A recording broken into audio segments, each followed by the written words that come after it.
Theta बराबर कितना 90 degree. तो किससे किसका क्षेत्रफल का अनुपात ज्ञात करना है? वृत्त और कटे हुए भाग का क्षेत्रफल का अनुपात। वृत्त का क्षेत्रफल क्या होता है? वृत्त का क्षेत्रफल बराबर पाई आर स्क्वायर। अब त्रिज्यखंड का क्षेत्रफल, त्रिज्यखंड का क्षेत्रफल क्या होता है? त्रिज्यखंड पाई आर स्क्वायर थीटा बटे 360 डिग्री। तो बताइए इसमें थीटा का मान कितना है? पाई आर स्क्वायर गुणा थीटा का मान कितना रखेंगे? 90 डिग्री बटे 360 डिग्री। 90 से कर देगा क्या मरतबे? 4 मरतबे कर देगा। क्या बचा? पाई आर स्क्वायर बटे 4, यही बचा। अब अनुपात क्या करना है? किससे किसका अनुपात है? वृत्त का क्षेत्रफल से त्रिज्यखंड का क्षेत्रफल। वृत्त का क्षेत्रफल कितना आया है? पाई आर स्क्वायर। इसका क्षेत्रफल कितना आया है? 4 पाई आर स्क्वायर बटे 4। अब इसे जाके गुणे में लाएंगे, पाई आर स्क्वायर गुणे 4 बटे पाई आर स्क्वायर। पाई स्क्वायर खत्म। 4 बटे 1 बराबर क्या है? 4 अनुपात। पहले आर बराबर कितना लेना है? 6 सेंटीमीटर। एक त्रिज्यखंड में थीटा कितना दिया? 120 डिग्री। और दूसरे के लिए कितना दिया? थीटा बराबर 90 डिग्री दिया। तो 120 डिग्री वाले त्रिज्यखंड का क्षेत्रफल निकालेंगे और 90 डिग्री वाले त्रिज्यखंड का क्षेत्रफल निकालेंगे। तो उसका दोनों का अनुपात ज्ञात करना है। 120 से कितना का? 90 डिग्री वाला। तो लिखेंगे डायरेक्ट अनुपात बराबर लिख दीजिए। अनुपात बराबर 120 डिग्री वाले त्रिज्यखंड का क्षेत्रफल बटे 90 डिग्री वाले त्रिज्यखंड का क्षेत्रफल।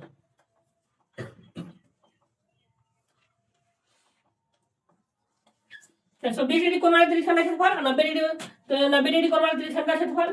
त्रिज्यखंड का सूत्र क्या होता है? पाई आर स्क्वायर थीटा बटे 360 डिग्री और पूरा का बटा फिर पाई स्क्वायर थीटा बटे 360 डिग्री। 360 से ये 360 डाल दीजिए। इसमें थीटा का मान दोनों में अलग, इसलिए थीटा नहीं हटाएंगे। तो क्या हो जाएगा? पाई आर स्क्वायर। आर का मान कितना है? 6 का स्क्वायर गुना यहाँ थीटा का मान कितना है? ऊपर 120 डिग्री है कि नहीं? 120 बटे ये भी है तो पाई आर स्क्वायर। आर का मान क्या हो गया? 6 का स्क्वायर गुना इसका कितना हो जाएगा? 90।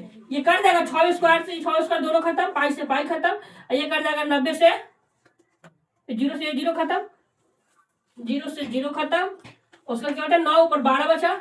और ये 12 देखिए 3 से 3 9 और 3 से 3 चौका 12। कितना आया? 4 बटे 3 आया था। 4 अनुपात कितना हो गया आंसर? पहिए का व्यास लिखिए। पहिए का व्यास 4 मीटर दिया। तो त्रिज्या निकालेंगे में से आर बराबर क्या हो जाएगा? 4 बटे 2। व्यास बटे 2 होता है सूत्र, 2 मरतब कट गया। आर बराबर कितना आया? 2 मीटर आया। त्रिज्या मिल गया हमको 2 मीटर। कहता है कि 400 चक्कर मारता है, 400 चक्कर राउंड करता है। कितना चक्कर करता है?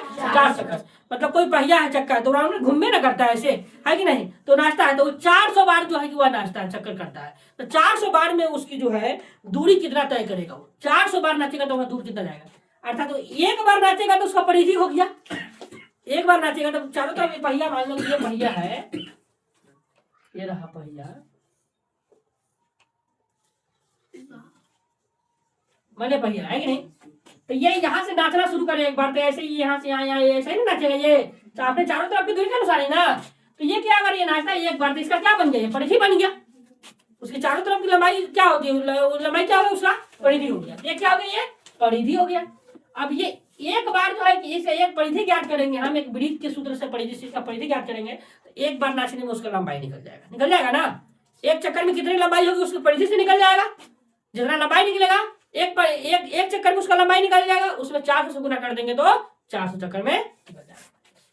वृत्त की परिधि लिखेंगे एक चक्कर अर्थात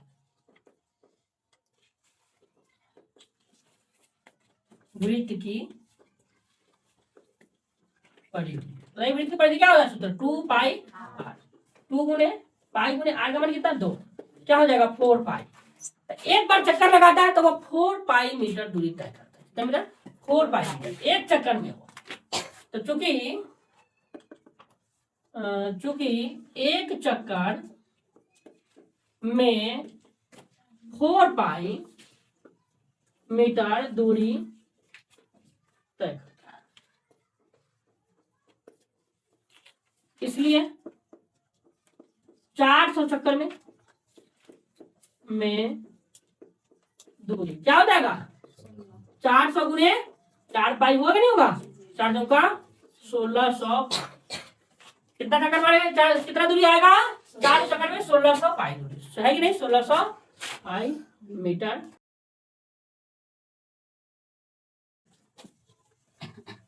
एक वृत्ताकार रास्ता,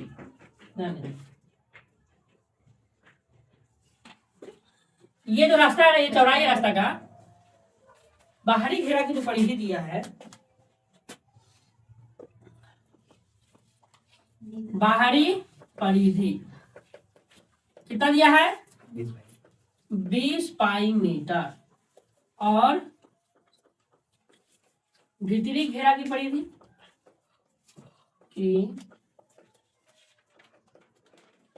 कितना दिया?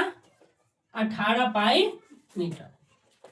तो बाहरी परिधि से बाहरी त्रिज्या ज्ञात कर लेंगे, भीतरी परिधि से क्या करेंगे? भीतरी घेरा का त्रिज्या ज्ञात कर लेंगे। अब बाहरी घेरा की त्रिज्या में से भीतरी घेरा की त्रिज्या घटा लेंगे तो बच जाएगा ये रास्ते की चौड़ाई। अब वो ज्ञात क्या करना है? यहाँ से त्रिज्या स्टार्ट होगा, एक त्रिज्या यहाँ से लेके ये रहा है कि नहीं, और एक ये बड़ा वाला का त्रिज्या ये हुआ। तो जब ये इतना घट जाएगा भीतरी त्रिज्या तो इतने रास्ते में बचेगा, ये रास्ता कहीं नहीं बचेगा। तो बाहरी घेरा की परिधि, बाहरी घेरा की परिधि इधर कितना दिया? 20 पाई। परिधि का सूत्र क्या होता है? 2 पाई। इधर क्या है? 20 पाई है। पाई से पाई खत्म, 2 से 2 दहिया के 20। तो बाहरी त्रिज्या कितना आया? r बराबर 10 मीटर है कि नहीं? बाहरी त्रिज्या आ गया 10 मीटर। अब निकालेंगे भीतरी घेरा की परिधि से भीतरी त्रिज्या कितना दिया है? 18 पाई। परिधि का सूत्र क्या होता है? 2 पाई। 18 पाई, पाई से पाई खत्म, 2 से क्या मतलब है? भीतरी घेरा की त्रिज्या कितना आया? 9। अब रास्ता की चौड़ाई, रास्ता की चौड़ाई बताइए, रास्ता की चौड़ाई बराबर क्या हो जाएगा? बाहरी घेरा की त्रिज्या माइनस भीतरी घेरा की त्रिज्या, 10 माइनस कितना? 9 बराबर 1 मीटर। पहिए की परिधि कितना दिया? 2 पाई। परिधि का सूत्र बोलिए क्या होता है? 2 पाई। इधर क्या है? 2 पाई। 2 पाई से ये 2 पाई खत्म, 1 मरतबे r बराबर कितना आया? 1 मीटर आया है कि नहीं? ये मीटर में आया। अब क्या कर लेंगे? उसको सेंटीमीटर में, 1 मीटर गुने 100 तो ये हो जाएगा किसमें? सेंटीमीटर। r बराबर कितना मिला? 100 सेंटीमीटर त्रिज्या हो गया इसकी। उसमें 5 सेंटीमीटर हाल चाल ढाई गई तो r बराबर कितना हो जाएगा? 105 सेंटीमीटर हो जाएगा। अब नए घेरा की परिधि ज्ञात करना है तो लिखेंगे नए, क्या पहिया की या घेरे की? नए पहिए, पहिए को बन दिया, ठीक है। नए पहिए की घेरा का परिधि सूत्र होगा 2 पाई r। 2 गुने r का मान कितना है? 22/7 लेना कितना है? 22/7। r का मान कितना है? 105। 7 से क्या मरतबे कर जाएगा? ये 15 मरतबे कर जाएगा।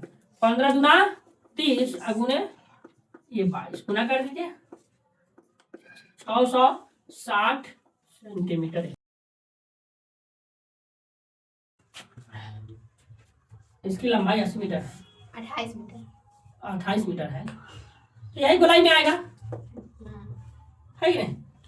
तो ये किस रूप की तरह ले लिया? वृत्त के रूप का ले लिया ना।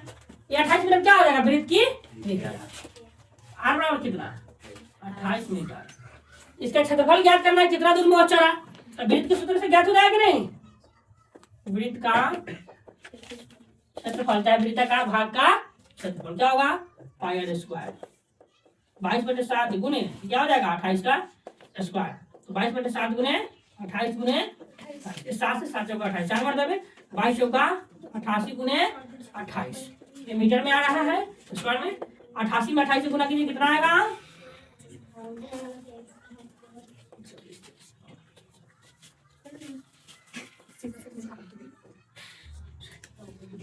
कितना 5464 मीटर स्क्वायर।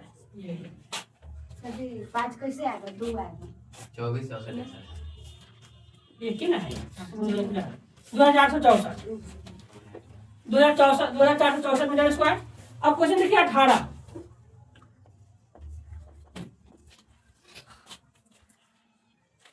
क्वेश्चन 18 में है 2 घड़ियों के मिनट की सुइयां दिया है 2 सेमी और 3 सेमी। दो घड़ी तो वृत्ताकार ही ना होता है, पूरा गोल है कि नहीं, उसकी सुइया मतलब अर्थात त्रिज्या उसकी दे दिया। तो 2 घड़ी की सुइया को 2 सेमी है, वो 3 सेमी है।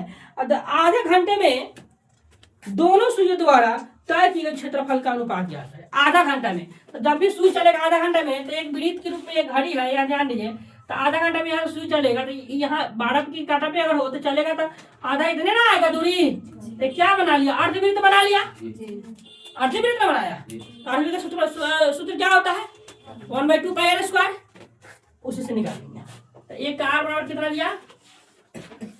2 सेंटीमीटर। एक का बराबर कितना लिया? 3 सेंटीमीटर। तो अनुपात बराबर क्या हो जाएगा? किससे क्या करना? 2 सेंटीमीटर त्रिज्या वाले अर्धवृत्ताकार भाग का क्षेत्रफल बटे 3 सेंटीमीटर त्रिज्या वाले अर्धवृत्ताकार भाग का क्षेत्रफल। 2 सेंटीमीटर त्रिज्या वाले अर्धवृत्त का क्षेत्रफल। अब बटा क्या हो जाएगा? 3 सेंटीमीटर त्रिज्या वाले अर्धवृत्त का क्षेत्रफल। तो अर्धवृत्त का क्षेत्रफल क्या होता है? 1/2 पाई आर स्क्वायर। इसके उसको 1/2 पाई आर स्क्वायर। लेकिन उसमें आर का मान कितना रखना है? 2। इसमें आर का मान कितना रखा है? 3। तो 1/2 गुने 22/7 गुने आर का मान कितना रखना है? 2 स्क्वायर। 2 गुने 2 हो जाएगा। और नीचे का 1/2 गुने 22/7 गुने आर का मान कितना है? 3 गुने 3। 22/7 से 22/7 1/2 से 1/2 खत्म। 2 दूना 4/9 बराबर 4 अनुपात 9। आंसर हो गया। 18 नंबर क्वेश्चन कंप्लीट। चलिए 19 नंबर देखिए।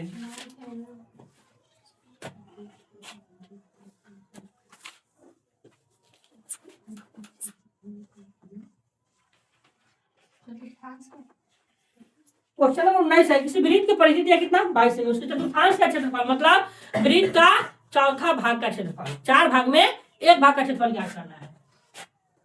चतुर्थांश है, कैसे ज्ञात करेंगे? ये वृत्त है, 4 भाग हो गया, इसमें से 1 भाग का क्षेत्रफल ज्ञात करना है। तो 2 सूत्र से ज्ञात कर सकते हैं। त्रिज्यखंड के सूत्र से भी ज्ञात कर सकते हैं। तो इसमें कोण बनेगा त्रिज्यखंड के लिए 90 डिग्री का। समकोण पर कट रहा है कि नहीं? नहीं तो वृत्त के चतुर्थांश के क्षेत्रफल क्या हो जाएगा? 1/4 पाई आर स्क्वायर। अर्धवृत्त मतलब आधा, तो 1/2 पाई आर स्क्वायर हो जाता है। चतुर्थांश मतलब चौथा भाग। 5वां भाग का है तो 1/5 पाई आर स्क्वायर। 8वां का है तो 1/8 पाई आर स्क्वायर। 9वां भाग का है तो 1/9 पाई आर स्क्वायर। जितना भाग का है ना निकालने के लिए क्षेत्रफल, तो उतने से भाग देकर सूत्र में लगा देना। समझ में आया? तो क्या करना है? चतुर्थांश के क्षेत्रफल। इसकी त्रिज्या कितना दिया है? त्रिज्या नहीं दिया, परिधि दिया है। क्या दिया है? परिधि दिया। त्रिज्या परिधि बराबर कितना दिया? 22 सेंटीमीटर। तो वृत्त की परिधि का सूत्र क्या होता है? 2 पाई आर बराबर 22। तो 2 गुने 22/7 गुने आर बराबर क्या? 22। 22 से 1 मरतबे 22 से कट जाएगा। क्या हो जाएगा? 2r/7 बराबर क्या? 1/1 लगा दीजिए। 2r से गुना 1 में क्या हो जाएगा? 2r बराबर 7 से गुना 1 में क्या हो जाएगा? 7। r बराबर कितना हो जाएगा? 7/2। तो r का मान हमें क्या मिल गया? 7/2। अब चौथा भाग का क्षेत्रफल निकालना है, तो लिखेंगे वृत्त के चतुर्थांश का क्षेत्रफल। चतुर्थांश का क्षेत्रफल 1/4 पाई आर स्क्वायर। 1/4 गुने पाई का मान 22/7 गुने आर का मान क्या है? 7/2। स्क्वायर है तो 7/2 2 बार गुना में ले लीजिए। 7 से 7 कट जाएगा। 2 से 2 दूना 4, 2 से 11 मरतबे कट जाएगा। और कटेगा क्या बचे? 11 7 77/8 भाग दे दीजिए। 8 से 56 8 9 कितना आएगा? 9.6।